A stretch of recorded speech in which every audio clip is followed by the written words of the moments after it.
Sénégal, bonjour. Au menu de l'actualité de Tribune Quotidienne ce matin, la réflexion magistrale, pour ne pas dire monumentale, aux allures de coup de pied dans la fourmilière, voire de pavé dans la barre, signé El Hamad Thiam, juriste consultant de son état et en l'état. Selon El Hamad Thiam, juriste consultant et président de Justice sans frontières dans Tribune Quotidienne, quand l'authenticité d'une loi est contestée, les obligations constitutionnelles du président s'imposent.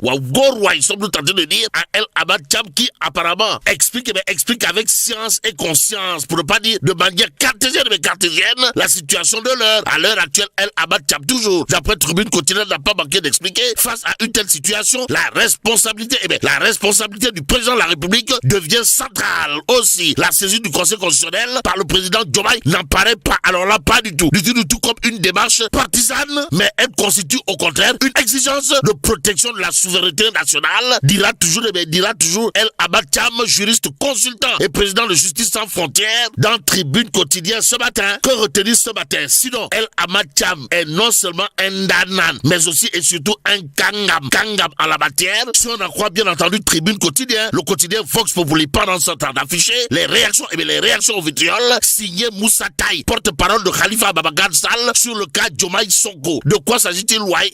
Selon Moussa Taye, la situation est devenue rocambolesque de chez rocambolesque. Nettoie Moussa. Bon, Moussa Taye n'a pas manqué de dire à haute intelligible voix dans Vox Populi, jamais dans l'histoire de ce pays, les divergences entre un président de la République et son parti n'auront été affichées avec une telle désinvolture. Bon, la République est trop sacrée pour l'exposer à des risques qui découleraient d'une stratégie de diversion ou de combine politique, dira toujours Moussa Taye, porte-parole de Khalifa Ababacar Sall dans Vox Populi ce matin, le journal de nous livrer l'autre Punkali Mamou Kourbaïfa, l'autre Ngandi Mamou Bolde Bouride aux allures de Mbachum Gerte, signé Moussa Taye, Saloum pire, à savoir, cette situation ne peut pas perdurer jusqu'en 2029, il faut y mettre un terme, soit par des retrouvailles nécessaires, soit par une séparation assumée. Ainsi, Moussa Taye assume sa position dans Vox Populi avant de soutenir, je ne crois pas, alors là, pas du tout à la thèse de la comédie politique, et si comédie il y a au sommet de l'État, elle a assez duré. Moussa Taye, porte-parole de Khalifa Ababacar Sall,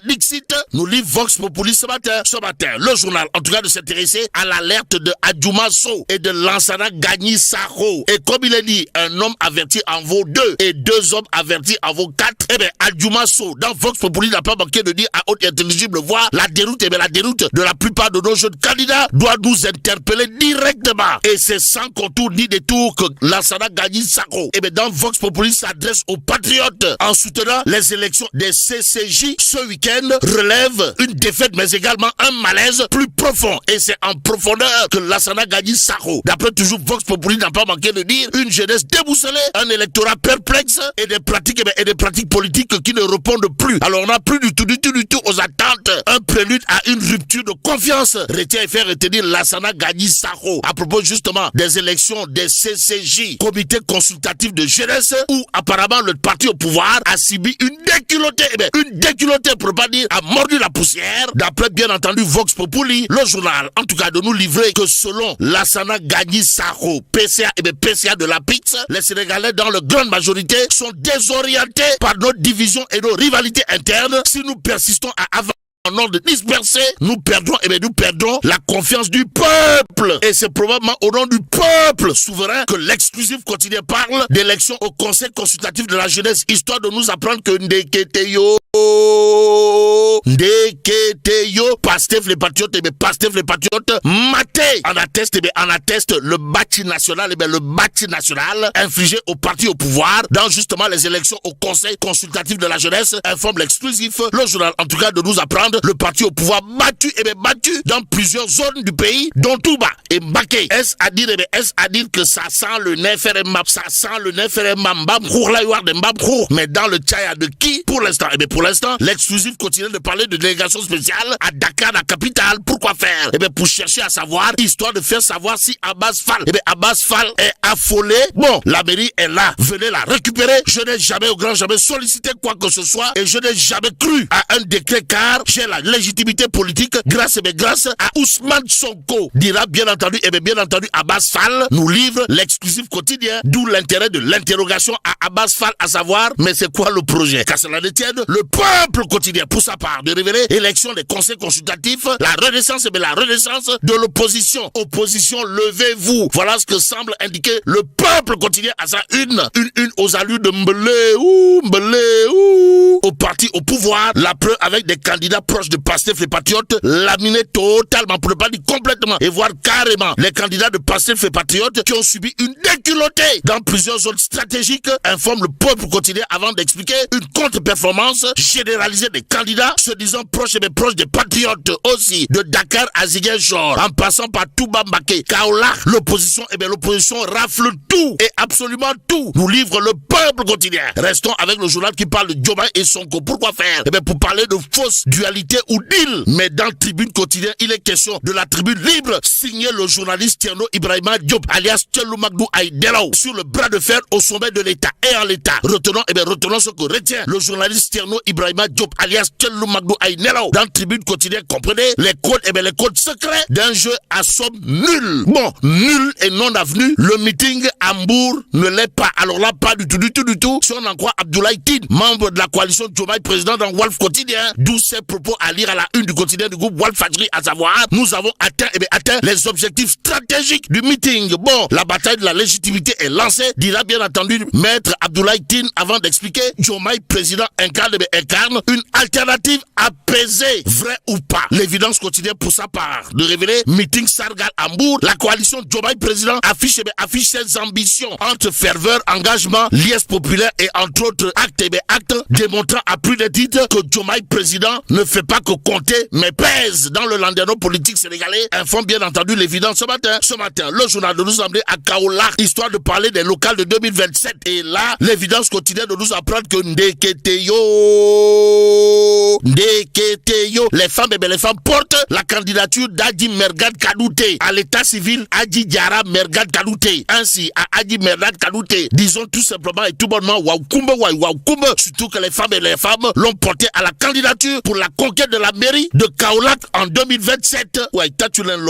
Pendant ce temps, Sawai Bougar Diouf de Nyanda intéresse à plus d'un titre en relief quotidien. Le journal de révéler en tout cas Mbour, élection locale 2027 en Nguyen, Bougar Diouf se lance à la conquête de la mairie. Bon, le leader de Invi revendique un fort ancrage local, renseigne en relief quotidien avant d'ajouter le président du mouvement Invi affiche ses ambitions et promet une commune émergente. Ainsi, Bougar Diouf de Nyanda, parti pour devenir maire de Nguyen. Retenons également d'après en relief quotidien qu'en termes de soutien de Diomaye Faye, il promet une commune émergente. Ou le bog, en tout cas, dire que Dieu est grand, mais Bougar Diouf de Nyanda, du côté de Nguyen, n'est pas petit. C'est en quelque sorte enfoncer des portes ouvertes au regard de ce que nous livre l'éveil quotidien, le journal de parler de la bataille du Ngegem, lancée en Nguyen. Et là, c'est Bougar Diouf de Nyanda qui engage la conquête de la mairie. Il veut amorcer un développement local durable, révèle bien entendu l'éveil quotidien ce matin.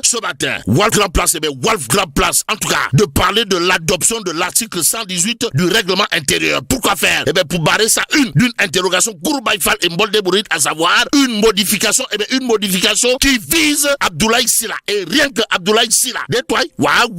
Modification d'une loi ne visant qu'une personne alors que la loi est impersonnel. Retenons en tout cas, d'après bien entendu, Grand Place, que cette question semblerait relever d'une histoire de Demebougissiap.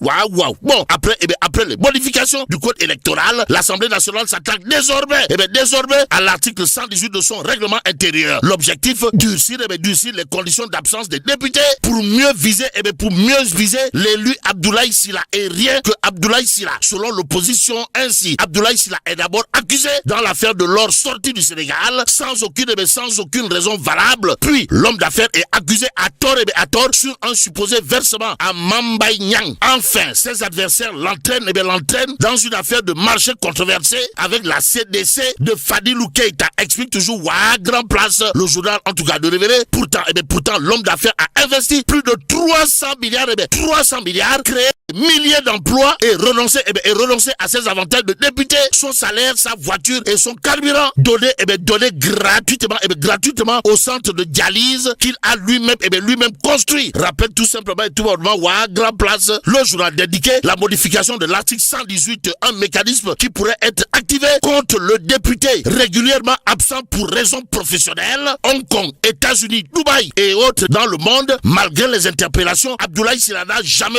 répondu aux interpellations du président de l'Assemblée nationale. Actualité nationale avec cette histoire de modification de l'article 118 du règlement intérieur qui vise Abdoulaye Sylla. Et rien que Abdoulaye Sylla, avec Grand Place qui rappelle tout simplement et tout bonnement une lettre du président de l'Assemblée nationale pour constater une supposée incompatibilité. Une réunion du bureau consacrée uniquement au cas Abdoulaye Sylla. Et désormais une modification réglementaire. Les soutiens du député dénoncent un acharnement trop systématique pour relever du hasard, car jamais au grand jamais un élu n'avait été autant ciblé par l'Assemblée nationale, informe Grand Place. Ainsi, l'interrogation de Grand Place ne souffre aucun doute, comprenez. Adoption de l'article 118 du règlement intérieur, une modification qui vise tout simplement et tout bonnement Abdoulaye Sylla et rien que Abdoulaye Sylla. On est où là? C'est l'interrogation qui s'imposerait. En attendant, passons au témoin quotidien qui parle d'attaque terroriste à Manantali. Pourquoi faire? Pour parler de sabotage à haute tension. Bon, le Sénégal et la Mauritanie pourraient également ressentir les effets de cette attaque en raison de l'interconnexion des réseaux électriques régionaux, explique le témoin ce matin. Ce matin, il conviendrait de terminer avec Tribune Quotidien. Le journal de révéler affaire Pape Cheikh Diallo et compagnie, le vigile d'une école primaire au point E. Ousmane Samb envoyé en prison son amant en cavale. Et là, mais là, tu donges de Bon, que Dieu préserve le Sénégal.